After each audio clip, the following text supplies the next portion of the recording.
Alors, je contextualise un petit peu. On va accueillir 3 jeunes que vous avez eu l'occasion de soutenir au travers d'une cagnotte qu'on avait fait l'année dernière pour pouvoir les envoyer. Et donc, il y a Léon qui est parti et qui est revenu de son DTS, de son école de disciples avec Jeunesse en Mission. Peut-être je place comme ça, ils n'auront pas besoin de tout vous expliquer. Il y aura Jade qui a fait l'école Réformatio, la première année de l'école Réformatio, qui est une école biblique à Oron, dans le cadre de Gospel Wave. Et puis il y a Jouvia qui a fait une année de l'école Pierre, qui est une école d'art. Là, pour elle, c'était orienté cinéma, à côté de Lyon, enfin vers Lyon ou à Lyon. Et puis, on a vraiment eu à cœur de pouvoir leur donner la parole, qu'ils puissent pas juste, c'est pas nous raconter ce qu'ils ont fait pendant cette année, mais qu'ils puissent nous partager une pépite qu'ils ont trouvée pendant cette année. Et puis, c'est pour nous aussi un privilège de les avoir envoyés, de les récupérer.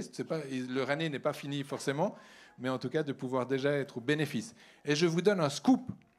Dès lundi, dans la newsletter, vous aurez l'occasion d'avoir une nouvelle cagnotte pour pouvoir envoyer d'autres jeunes.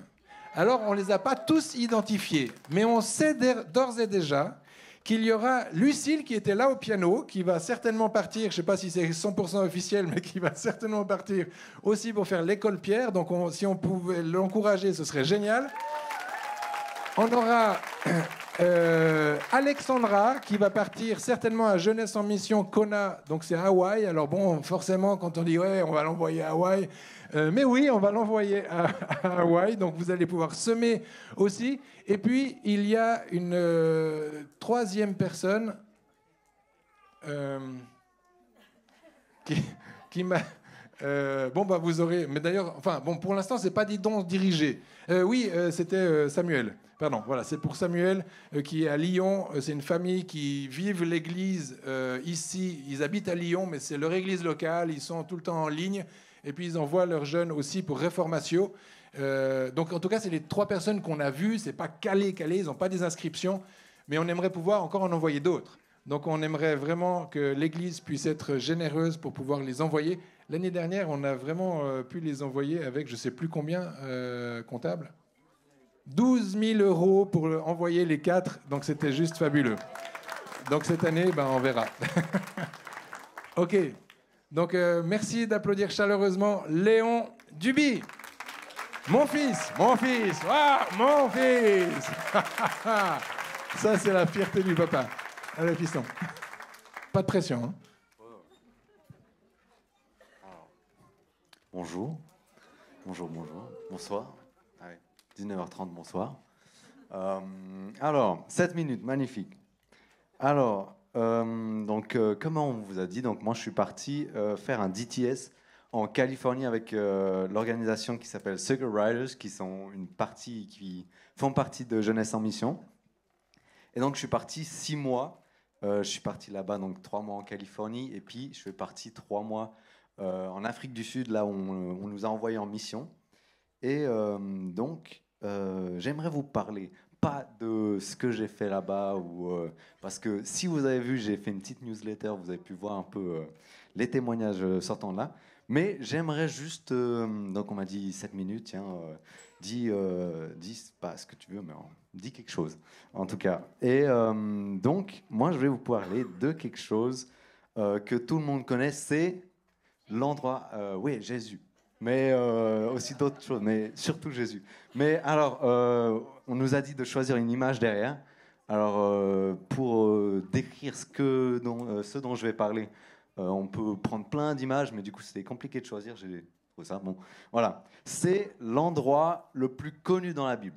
L'endroit où c'est l'endroit le plus important de la Bible. Donc, je vous laisse deviner, donner des petites propositions. Jardin d'Éden, ça fait partie, ouais. La croix, ouais. Je vais parler du lieu secret. Ah! Oh là là là là. Le lieu secret. Donc, dans ce lieu, c'est là où tout commence.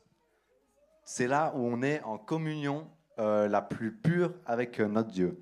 Donc, on peut voir dans Abraham, qui a eu la révélation de tout Israël, dans son lieu secret. On a l'exemple de Moïse aussi, qui était dans un lieu, et le buisson ardent, donc avec Dieu, dans un lieu secret aussi. Et on peut voir que c'est vraiment dans ces moments-là, dans la Bible, que vraiment Dieu il vient nous rencontrer et il vient nous toucher. Et c'est un lieu magnifique. Donc, on va pas faire compliqué. On va juste aller dans quelques versets. Donc, au début, premier, on va aller dans Psaume 91, 1. 91, 1. Voilà. Je vais vous faire voyager un petit peu. Bon, c'est des trucs qu'on connaît ou pas. Mais c'est à peu près connu. Voilà, Psaume 91, 1. Je vais lire même un peu plus. Mais donc, celui qui habite sous l'abri du Très-Haut repose à l'ombre du Tout-Puissant. Donc ça, c'est 1. Mais moi, je vais aller un peu plus loin. Je dis à l'Éternel, tu es mon refuge et ma forteresse, mon Dieu en qui je me confie. Oui, c'est lui qui te délivre du piège de l'oiseleur et de la peste dévastatrice. Il te couvrira de ses ailes et tu trouveras un refuge sous son plumage. Sa fidélité et son bouclier est une cuirasse. Oh là là. Alors, déjà, ce qu'on peut voir, c'est que c'est celui qui... Est-ce qu'on peut l'afficher, s'il vous plaît? S'il vous plaît. Bon, si on ne peut pas, c'est pas grave. Qu'est-ce qu'on peut voir, vu que vous avez vos Bibles devant vous? C'est que celui qui habite sous l'abri du Très-Haut, donc pas les autres, il faut habiter sous l'abri du Très-Haut, il faut abriter dans un endroit qu'on appelle l'abri. Dans d'autres versions, ils peuvent dire dans le lieu secret aussi. Et donc c'est vraiment dans cet endroit qu'on a accès à toutes les bénédictions, à toute la protection, à toute la providence que Dieu nous donne en étant vraiment dans ce lieu. Ensuite, on va voyager encore. Oh là là, ça passe vite. Matthieu 6, 5. On va faire vite. Alors, ça. Oh, magnifique. Oh là là, la team, on peut applaudir les régisseurs là-bas. Alors, donc celle-ci, elle est connue. Lorsque vous priez, ne soyez pas comme les hypocrites qui aiment prier debout dans les synagogues et au coin des rues pour être vus par les hommes. Je vous le dis en vérité, ils reçoivent leur récompense. Et ensuite, après, c'est... je le prends, vite fait. Tac, tac, tac. Ensuite, donc moi, au début, je voulais dire Matthieu 6, 6, mais après, j'ai regardé un peu en haut, c'est intéressant. Donc, mets-toi, quand tu pries, entre dans ta chambre, ferme ta porte à clé et prie ton Père qui est là dans le lieu secret, et ton Père qui voit dans le secret te le rendra. Donc, ce qu'on peut voir, c'est que, au final, l'important, c'est le lieu secret. Tout ce que tu caches, donc ça, il y a un autre verset, c'est Ecclésiaste 12, 14, mais je vous le fais rapidement, c'est que Dieu nous jugera dans ce qu'on fait dans le secret, le bon et le moins bon. Donc, il y a vraiment une importance dans ce lieu secret qui est un lieu d'adoration, qui est un lieu où les choses naissent. On peut le comparer aux entrailles, où c'est vraiment cet endroit où les choses naissent, où Dieu va créer, Dieu va parler et les choses vont prendre vie. Et du coup, c'est vraiment cette chose et cette importance, je voulais vous partager parce que j'ai pris connaissance à peu près, enfin pas totalement, mais peu importe. C'est vraiment la révélation que j'avais, c'est que le lieu secret, c'est le lieu que vous devez chérir le plus au monde. C'est là où vous avez votre relation et là où vous rentrez vraiment dans, on va dire, la destinée et le plan original de Dieu. Parce que Dieu, il nous voulait, nous, dans le jardin d'Éden, dans ce lieu secret, en communion. Et c'était vraiment là où on pouvait vivre avec lui et partager ce qui va pas, ce qui va mieux. Et puis, on peut vraiment entrer en relation. Et puis, c'est de là que tout découle. C'est du lieu secret que viennent les visions, c'est du lieu secret que viennent les paroles de connaissance, c'est de là que Dieu nous parle et puis qu'on peut commencer un projet, que ce soit dans le ministère ou dans un business ou peu importe. C'est quand tu es dans ton lieu secret, à genoux, et que tu parles à Jésus. Mais ce que tu fais dans ton lieu secret, ça te regarde toi. Comme on a vu dans Ecclésiaste 12, 14, ça peut être bon ou mauvais. Et là, ce qui est l'important, c'est... On peut voir, alors petite comparaison, là je prends 40 ans, disons j'ai 40 ans, les jeunes aujourd'hui, avec leurs réseaux sociaux, bon, ils peuvent poster souvent de ce qu'ils font, de leur relation avec Jésus et tout ça, Et au final, toute leur relation avec Jésus, tout vous savez, cette fameuse story où tu prends ta Bible en photo. Bon, il n'y a rien de mal, hein, mais c'est juste pour donner une image où tu es là, tu dévoiles ton lieu secret. Bon, c'est à prendre avec des pincettes, ce que je dis. Hein. Mais donc, c'est vraiment ce truc-là. Oh, ok, je finis vite fait. Où, en fait, tu es dans ton lieu secret et l'important, c'est ce que tu y fais là. Et donc, c'est mieux de garder secret ta relation avec Jésus et d'aller dire à ton voisin « Ah, ben, j'ai fait ça, j'ai péché, et tout ça ». Et ne surtout pas garder ton péché dans le secret, parce que c'est ça que Dieu il va voir. C'est là, c'est tout ce qui est exposé dans le lieu secret, c'est ce que Dieu voit le plus. Et donc, vraiment, voilà, c'était mon cœur de partager, de prendre connaissance de cette chose qui est juste la base et qui est vraiment chère. Et puis, c'est de là où on avance dans notre foi en tant que chrétien et dans notre relation avec Jésus. C'est dans cet endroit que les choses naissent. Et donc, voilà, c'est ça. Faites attention à votre lieu secret, cultivez-le. Ce qui est dans le secret, c'est là où ça porte des fruits. Et voilà. Voilà.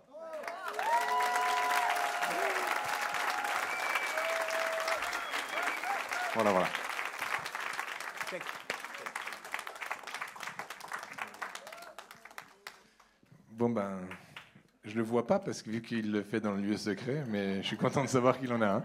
Alléluia. Bah oui.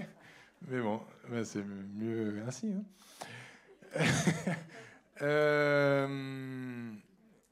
J'aimerais pouvoir donner la parole à Jade, qui est juste ici. On peut l'applaudir chaleureusement. Alors Jade, le chronomètre est à 0, donc il n'y a plus qu'à. Tu n'as quasiment rien besoin de dire parce que tu vois, mon année à Réformatio, donc ça c'est fait. À toi la parole. Bienvenue Jade. Bonjour à tous, j'espère que vous allez bien. Donc pour ceux qui ne me connaissent pas, je suis Jade, je suis une des 3 qui a été envoyée. On m'a demandé de mettre une image, j'ai mis ça. Puis je voulais pas me mettre toute seule, alors j'ai demandé à Jérémy de me mettre avec moi. Donc, avant de vous partager ce que Dieu il a fait dans ma vie cette année, je voulais honorer d'abord Julien et Sandra. Merci. Oui, vous pouvez applaudir. Parce qu'ils m'ont écouté, ils m'ont soutenu, ils m'ont permis d'avancer en sécurité. Du coup, je tenais à vous honorer. J'honore aussi Jérémy Bader, c'est lui, qui a été mon mentor durant cette année et qui m'a montré vraiment c'était quoi un leader sain, vrai et équilibré au quotidien. Et puis, bien évidemment, vous tous qui m'avez soutenu via des dons, des prières. J'ai pu vivre 1 an en Suisse sans travailler. C'est incroyable. Dieu est bon. Voilà, je peux commencer. Ok. Durant ces 7 mois, j'ai vécu des choses incroyables. Je pourrais vous raconter à quel point j'ai été étirée dans les différents dons, à quel point j'ai rencontré des personnes et des femmes, des hommes de Dieu incroyables. Mais c'est pas ça qu'il y avait sur le cœur de Dieu pour vous ce soir. C'est à quel point Dieu il a transformé, étiré et modelé mon cœur durant cette année. À quel point la communauté, pour moi, ça a été un challenge. Voilà. On va le dire.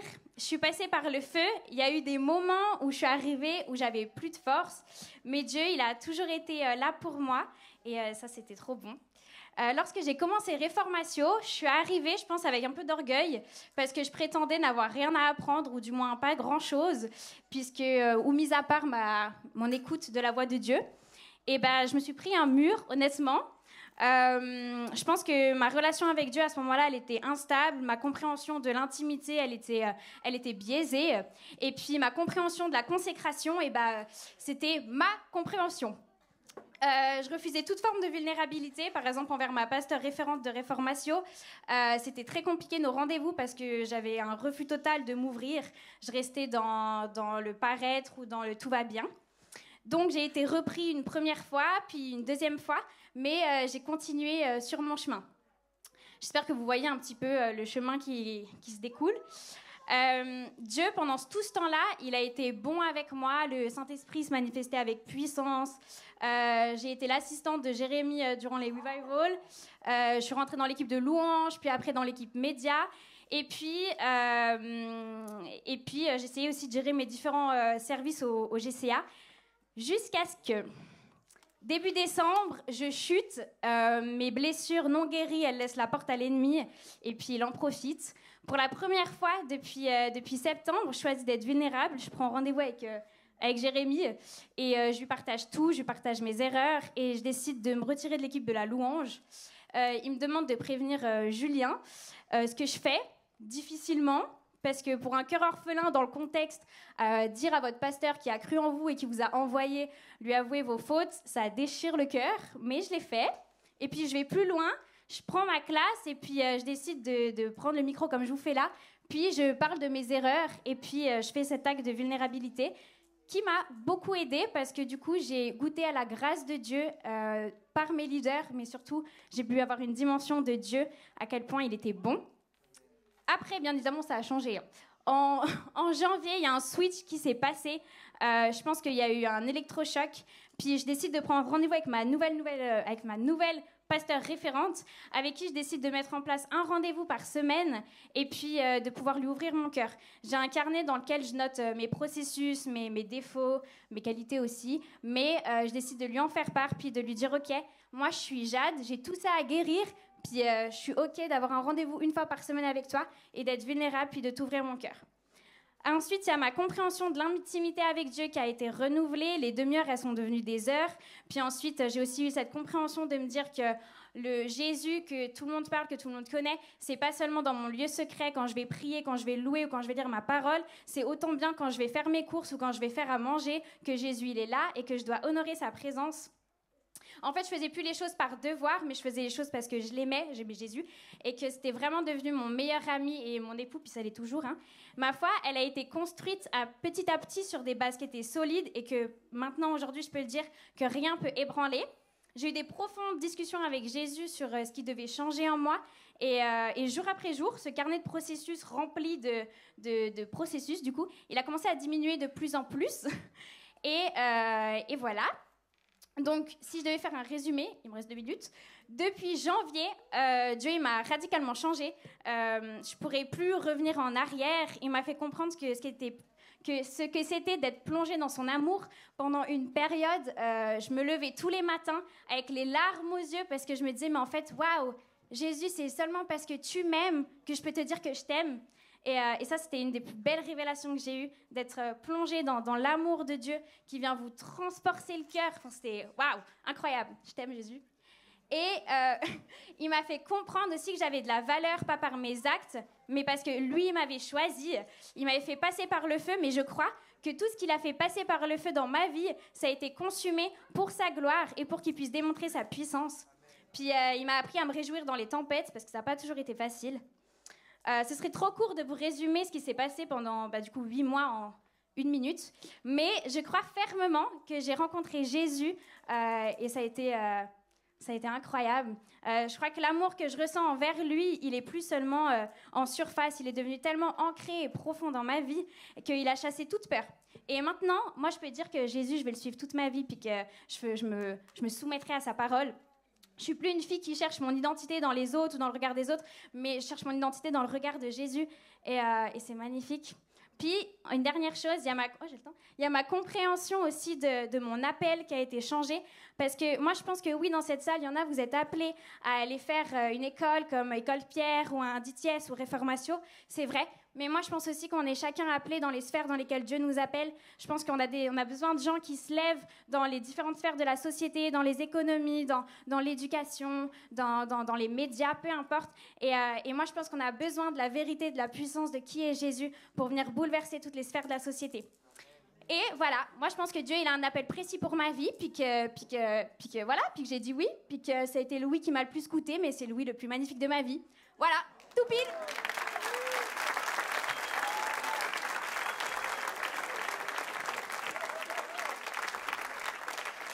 Bon, ce qui est incroyable, c'est qu'elle a chopé l'axe, mais alors dis donc, elle a un axe, mais alors coupé au couteau, c'est fabuleux. Non, mais ce qui est incroyable, c'est qu'elle a pris l'axe Neuchâtel, elle a pris l'axe fribourgeois, elle a pris l'axe vaudois, on dirait qu'elle a même pris l'axe de Genève.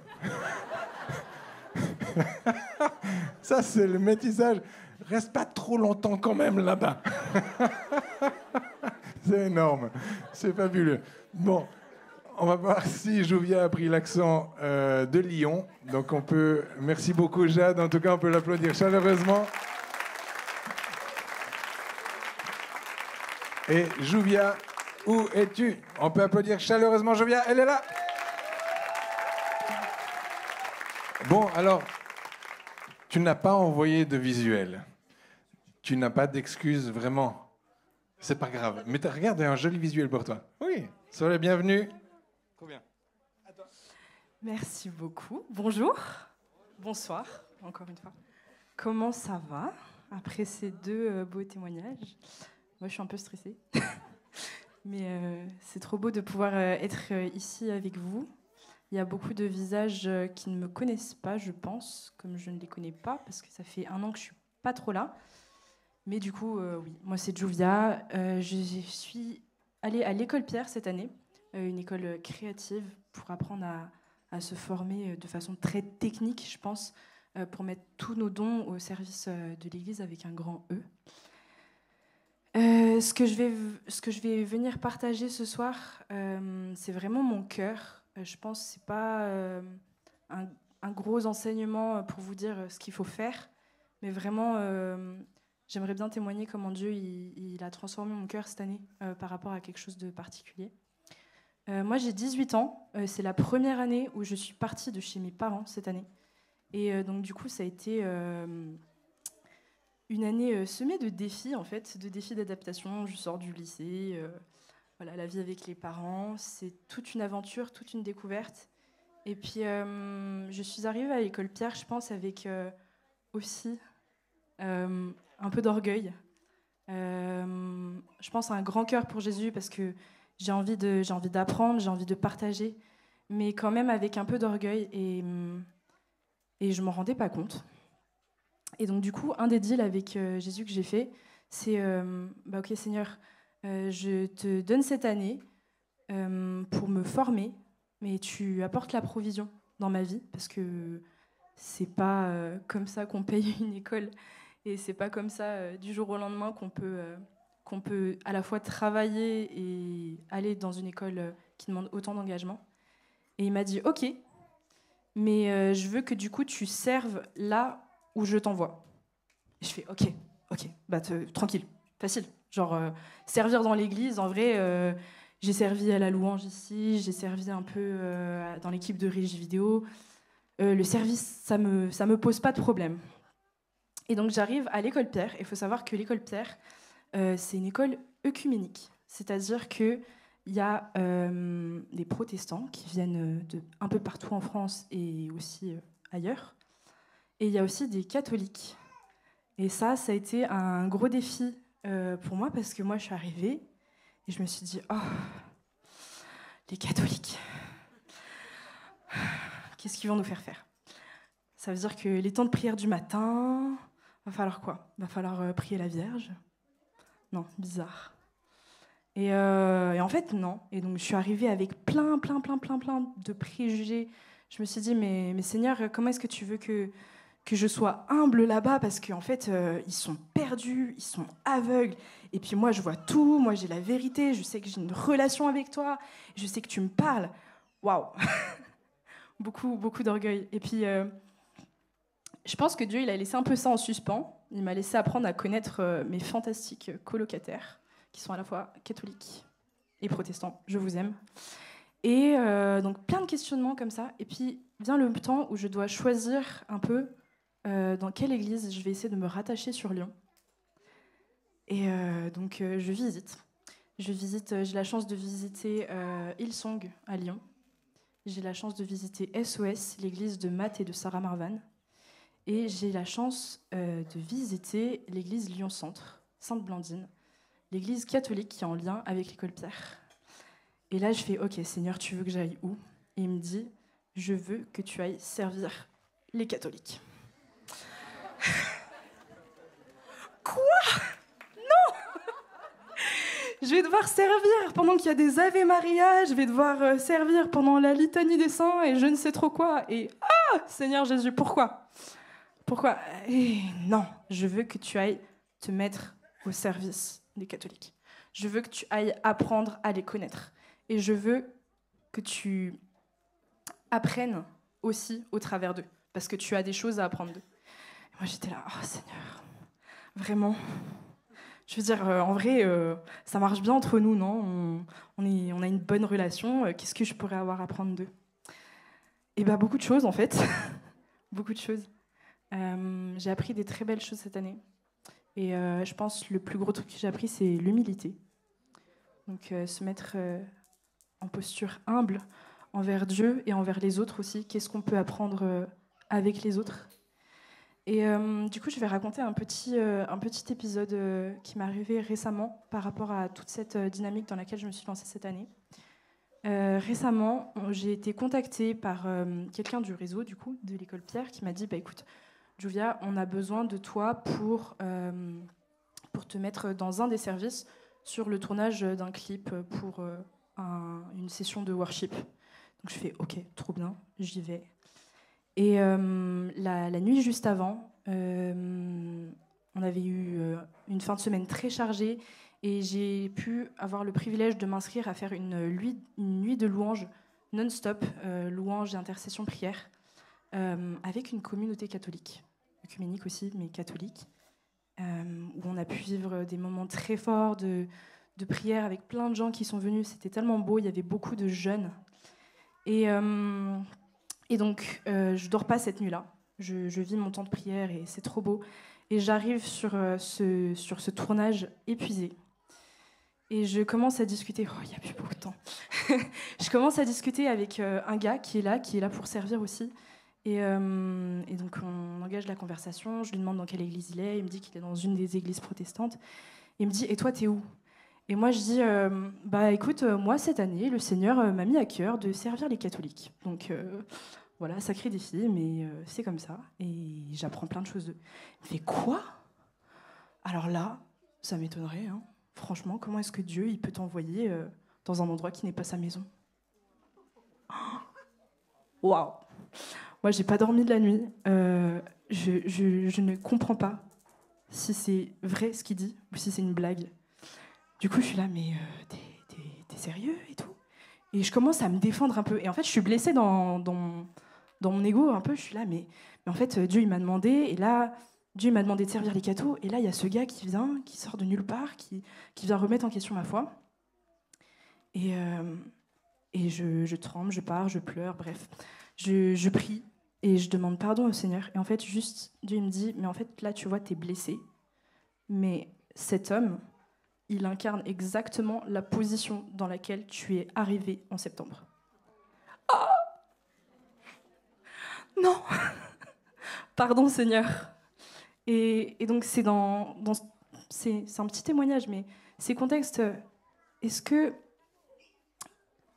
j'ai la capacité de me mettre à genoux et de faire « Ok, Seigneur, je me mets à ton service là où tu m'appelles » et j'ai conscience qu'il y a d'autres gens qui peuvent avoir un appel, pas forcément dans ma vision des choses.